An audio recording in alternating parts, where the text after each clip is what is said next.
আগামী জাতীয় সংসদ নির্বাচনে ঝিনাইদহ ১ শৈলকুপা আসনে ধানের শীষ প্রতীকে বিএনপির মনোনয়ন পেয়েছেন অ্যাটর্নি জেনারেল মোহাম্মদ আসাদুজ্জামান।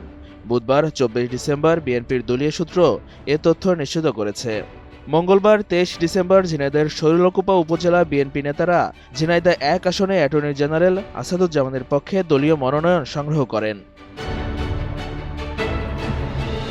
২০১৮ সালের জাতীয় সংসদ নির্বাচনে একই আসনে ধানের শীষ প্রতীকে প্রার্থী হয়েছিলেন তিনি। বিএনপির মানবাধিকার বিষয়ক সম্পাদক ছিলেন মোহাম্মদ আসাদুজ্জামান। গত বছরের ৫ আগস্ট আওয়ামী লীগ সরকারের পতনের পর ৮ আগস্ট সুপ্রিম কোর্টের জ্যেষ্ঠ আইনজীবী মোহাম্মদ আসাদুজ্জামান অ্যাটর্নি জেনারেল হিসেবে নিয়োগ পান।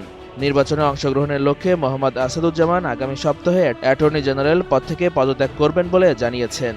বুধবার দুপুরে তিনি সাংবাদিকদের বলেন, আমি ভোট করব, আমি নমিনেশন চেয়েছি, আমি অ্যাটর্নি জেনারেল হিসাবে আছি এখনও। আমার অ্যাটর্নি জেনারেল পদ ছেড়ে দিয়ে আমি ভোট করব। যখন সময় আসবে তখনই পদত্যাগ করব।